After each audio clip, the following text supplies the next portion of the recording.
Okay. Holiday homework read aloud. I'm just going to jump right in. Page 39. Auntie's Revenge. Scout and I head straight for the Madaman's apartment, which smells warm and cinnamony. Big band music plays on the radio as we walk through the living room to Teresa and Jimmy's room.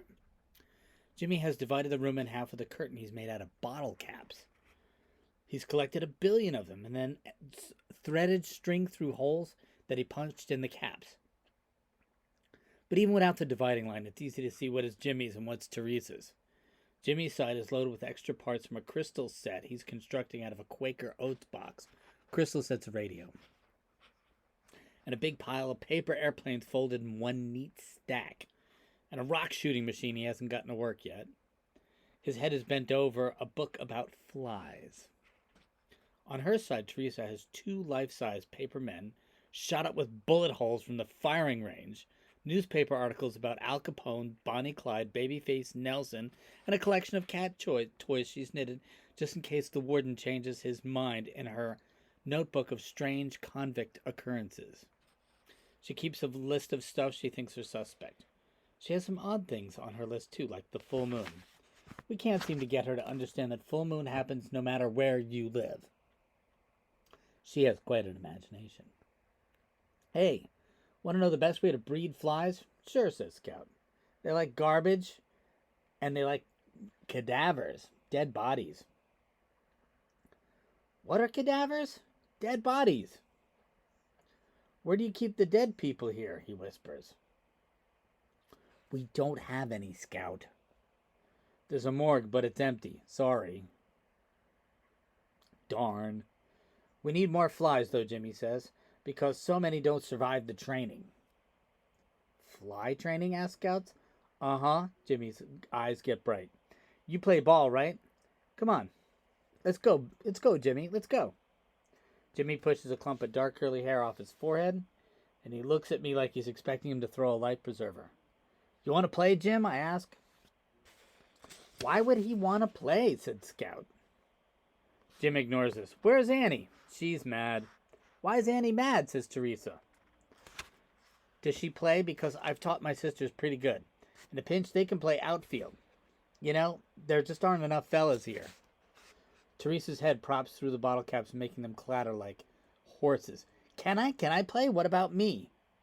How old are you? Asked Scout. I'm 8. She's 7. Almost 8. In a couple of days. 100 days as a couple? You're gonna do what we tell you? Scout ignores Jimmy. I'll get Annie, says Teresa. I'm happy to hear this. If anyone can convince Annie to play, it's Teresa. Do that, Teresa, I say. Yeah.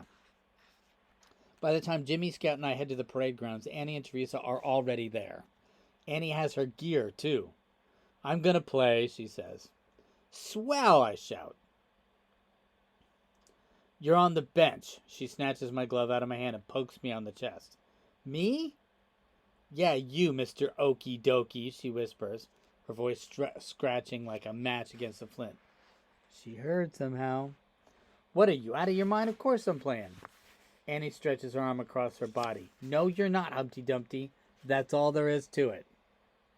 Humpty Dumpty, Scout's lips shake as he's trying not to laugh. Is that what she calls you? Nice try. Scout is my friend. He came to play with me. Scout clears his throat. He'll come to my defense, right? What does Annie think? Moose is playing, says Scout. Really, the gall of that girl, thinking she can kick me out of my own game. But maybe you could sit out just, the first few pitches. I gotta see if this girl can strike me out, says Scout. Moose, you understand. Scout whispers. Jimmy. First base or catcher? My mouth is hanging open. I can't believe this. First, Annie answers for Jimmy. Hey, that's my position. Jimmy does all right. He just needs practice. You gotta use me. You don't have enough players without me, I tell Scout. Annie throws in the ball and he catches it. Back and forth it goes. I might as well be a crack in the cement. I climb on top of a wooden crate we call the bench. Won't be long to wait, I tell myself. We play with one base, Teresa. We'll play with one base. Teresa, you're batter up. No, wait. It has to be Scout, I insist. Nope. Scout second. I gotta warm up, says Annie. Forget it, Annie. I'm not going... She has to warm up, buddy, says Scout. Otherwise she'll say it isn't fair. What is this? How long am I have to sit here and just watch? Teresa is batter up. She's facing the wrong way and holding the bat cross-handed. Scout calls a halt and coaches her. When he's finished, Annie spins one to her. Looks like a strike, but it's a ball. Ball one, I shout. I may be on the bench, but I'm sure as heck going to ref. Annie squints at me like I made a bad call. She pitches another. This one splits the plate in half, and Teresa hits it, which seems practically impossible given she's back to holding the bat cross-handed. It's a wild miss hit that flies piggledy-piggledy to Jimmy, who watches it go by as if that's what he's supposed to do. Jim, Scout yells, chase it down. Jimmy takes off after it. If I were there, I probably would have caught it on the fly, but no, I'm on the bench because of Annie. Okay, Annie, you had your fun. My turn, I say, as Jimmy rolls back to her. What was that? Scout asks Jimmy. Let's try that again. He tosses the ball to Jimmy, who catches it but throws it back in a noodly sort of way. Scout's mouth hangs open. His face stretches out. You throw like a girl, Madaman. Teresa, he yells. You take first base. Hey, who made you coach? Just let me play and we won't have this problem, I call out. But Scout and Annie both ignore me. The two of them are staring each other down, the challenge blistering between them. Jimmy's gone. He's over by the 64 building, watching from an angry distance. Teresa's on first base, a sneaky smile on her lips. It's not often she gets to upstage her brother so well. You're in trouble, Buster, Annie hollers. I'm going to strike you out, you betcha. In your dreams, doll, yells Scout. I'm not a doll, I'm an auntie, remember? Annie snaps. You weren't supposed to hear that. It's not for delicate ears, says Scout. Delicate? You think I'm delicate? Annie's jaw moves like she's grinding her teeth. This one is for you, Jimmy. She waves her glove at Jimmy, now standing at the playground slide that's the convicts made for us. Scout picks up the bat. I don't think so, Dolly. But hey, you give it all you got, gal. Scout chews his gum, rubs his hands, and wraps around the bat. The next pitch catches a corner of the strike zone. Strike, I call. I thought you said you could hit anything, Annie says. That was just lucky. She pitches again. This time it's solidly in the strike zone, but Scout's timing is off. He misses. Annie's lip quivers with the effort to keep the smile off her face. She winds up, she assures herself, she delivers the pitch. It's good, but Scout's mad, and he smacks it hard. So hard it flies over the 64 building, bounces on the roof, making a tinny sound, and then sails over the dockside. That's the best hit I've actually ever seen from him. I chase after the ball, which is apparently all I'm good for today. But it's my ball, and just as my luck, it'll roll in the bay. Scout runs too. He makes it to base and back again while I clatter down the 64 building steps to the dock. I see my ball over by the patch of the garden the Gons just planted. It's still rolling, though. My eyes are glued to the ball, which seems to be trying to decide which way to go. I'm getting closer when I notice Seven Fingers and Trixel. Seven Fingers has a shaved, bald head. He's lean but strong and tall. Trixel is much shorter, more compact. It's Seven Fingers who snags the ball with his three-fingered hand. I wonder what it feels like to catch a ball with 3 fingers. He switches his hand and tosses the ball effortlessly, and I catch it barehanded. You kids aren't supposed to be playing ball over here, Trixel barks. You know that. We weren't. Scout hit a good one. It cleared the building. He nods, but he doesn't believe me. He was born suspicious. On our way to your place, Moose. You folks got the worst plumbing problems in the 64 building. And that's saying a lot. I'm sorry, sir, I mutter. Severed Fingers laugh at this. Boy can't help it if his business is too big for the toilet. Who the heck asked you, said Trixel. Teresa with you? Yes, sir, I say. What about my Janet? No, sir. How come you never invite Janet? Sir, I never invite Teresa either. She just comes. His eyes narrow. Almost time for your buddy to head home. No, it's not. You talking back to me? No, sir, I'm not, but he's supposed to eat supper with us. He's on the 3:30 home. That's what I got. Better get your stuff and skedaddle down there. He's only been here since 1, sir. That's not right. I don't make the rules. I'm just keeping him, that's all. And his paperwork says 3:30. Yes, sir, and I grind my teeth. I head back up to the 64 building stairs. Scott has followed me partway down. Hey, he says when I catch up to him. Was that a convict you were talking to? The guy who threw the ball? Yeah, that's 7 fingers, I call him. 7 fingers? What happened to the other 3?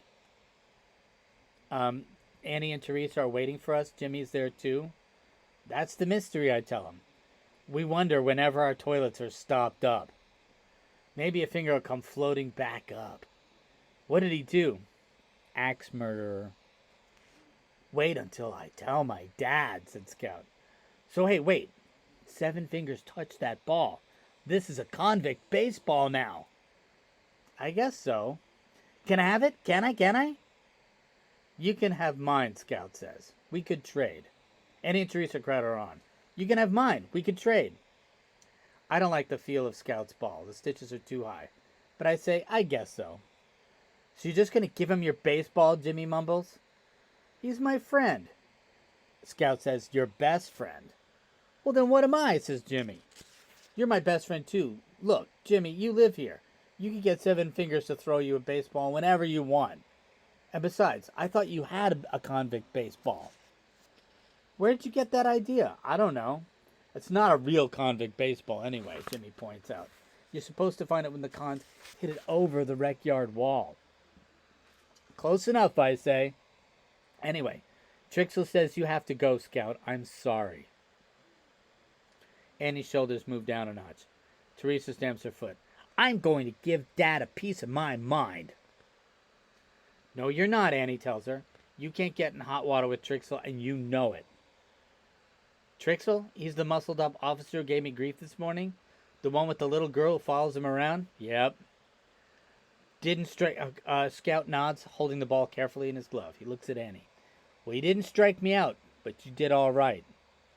For a girl, she asks. For a pitcher. She smiles a tiny smile packed with solid joy. She takes a deep breath. Good enough to play on your team? Scout's forehead creases, and he's thinking all about this. He gives his gum an extra loud smack. You bet, doll. You bet. 12-year-old calling girls doll, 1935. Okay. Chapter 6, page 49. What Capone Wants. So now it's Monday, August 12th. And so that's like 7 days later. It's a week later. My mom goes to San Francisco to visit Natalie today. When she gets home, her step is light and hopeful. Went well. Natalie acted like she's been going there her whole life. She settled in just fine. She made a friend of the head lady, a tiny woman named Sadie. My dad puts his arms around my mom's shoulders and her knees bend as she snuggles into my father. He's taller than she is without shoes. She is taller than he is without her shoes. In her high heels, she towers over him. She's going to be all right, Cam, my mom says. We've been around the world a few times on this one, my dad murmurs. But we made it, honey. We did. My mom smiles. Her knees sag as she collapses onto the couch. You look beat. Why don't you lie down? She nods and she just goes to her room. I don't suppose you'd like to play your old man, do you? You promise to lose? Me? You're the one who needs to go easy. I'm not as young as I once was. He throws a dart. It hits the bullseye from 10 feet back. Good day today, Moose. Red letter day. Nothing go wrong today. Even 7 fingers got the plumbing working. You see that? And he nods towards the bathroom. For now, anyway, I say. Don't know what the problem is with our plumbing. Trixel says that it's, and he jabs me in the ribs. Me? It's not me. My father laughs as he organizes the feathers of a rumpled dart. Why do you believe everything Darby Trixel says? Moose, don't tell me you're still mad about that tire. Trixel sent Scout home because he was on the wrong ferry. My dad's head wags. When the others, he draws a score column with a pencil. He puts an M with antlers for me. Darby thinks rules are important. Okay, I understand that with Scout, maybe. But what about Natalie? He knew it would upset her if he had the guard tower shoot. Could be. He aims a dart carefully. They're playing darts, not baseball. He aims a dart carefully, methodically. Boom, bullseye. Guess I'd rather look for the good in people, Moose. What about the cons? You look for the good in them, too?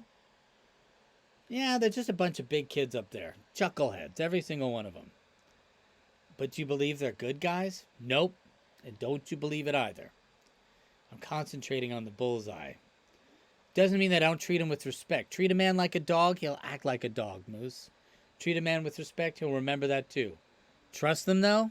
Not on your life. What about all these pass men? Pass men is a guy who has a pass and can walk around the island. The warden has to trust them, right? My dad watches me as I move the dart back and forth in the air, but I don't let go. You gonna throw that dart? Don't rush me, Dad. I take a deep breath. The dart zings through the air and lands 3 rings from the center. I just take a deep breath. Not bad. I'll tell you the truth here, son, if you can keep it between us. Can you do that? Of course, I tell him. He takes a dart in hand. The warden likes the help. The 2 full-time servants he doesn't have to pay for? Who wouldn't like that? He throws one dart, then the other. There's no incentive for them to escape on the count of they're a few months from release. Plus, he doesn't think they'll fool with him being the warden and all. But I don't buy it. The way I see it, you never get something for nothing. On the other hand, the man knows his business. He ran San Quentin for 10 years. I've been at the prison business for what, 8 months? I'm going to keep my mouth shut on this one, Moose. So I think about this. So I'm supposed to treat the cons with respect but not trust them? I don't imagine you kids have much occasion to interact with the convicts. But yeah, that's the general idea. Okay, Dad, I have another question for you. Have you ever done the wrong thing for the right reason? Why do you ask? Just wondering. You want to play again? You gonna lose this time? Oh, definitely. I ever tell you about when I met your mother? She was going out with my cousin Harold at the time. I took one look at her and I thought, holy mackerel, that's the girl I have to marry. Harold or no Harold. Now, I'm not proud of that, but I'll tell you what. I wouldn't trade your mom for any woman on this planet. I've heard this story before and it doesn't make me feel any better. I mean, he loved my mom. The worst thing he can do is that's the worst thing he can dredge up from 39 years? Almost on cue, my mom comes out of her room looking a little bit perklier. Let me guess, you got drubbed? Pretends he can't play, I tell Mom. You gotta watch him, he's up to his old tricks again. Do you have a lesson? No, I thought I might play a bit. My father and I look at each other. She teaches piano, but she hardly ever plays. Well, up at the officers' club? Well, do you see a piano here? No, but maybe we need to get one. My mother smiles. That night when I climb into bed, I feel great for the first time in my long time. My parents are happy, my sister has a chance. I might need to patch things up with Jim, but Scout doesn't come that often. This is going to be a big problem, and Annie will come around. She loves to play ball. She's not going to hold out for long. My head sinks into my pillow. My chest eases on the mattress. I'm getting used to this squeaky old bed. Life is good, I decide as I stick my arm under the pillow to prop my head. My fingers graze the pillow. Wait, this pillow. I've never noticed a label before. I turn the pillow over. A slip of paper with green lines flutters. My heart jams in my throat. Another note. It is. Inside the now familiar folds, the handwriting is the same as before. And the handwriting says, My May loves yellow roses. She'll be on the Sunday 2 o'clock boat. Then we're square. Wow, that is the end of the chapter. All right, well, I'm going to leave it here. We're on page 54. Third note. First note, done. Second note, your turn. Third note, my May loves yellow roses. She'll be on the 2 o'clock boat Sunday. Then we're even. We will see how this unfolds. And I'll do a little plot spoiler. I've read ahead, and this book has a lot about the kids, but a lot about the island. It's pretty good. All right. I understand it is part of your homework assignment, but I want you to also just enjoy it. Let the roll in your mind. Think about predictions. Think about who the people really are, the clues and the cues we get, and tomorrow we'll read some more.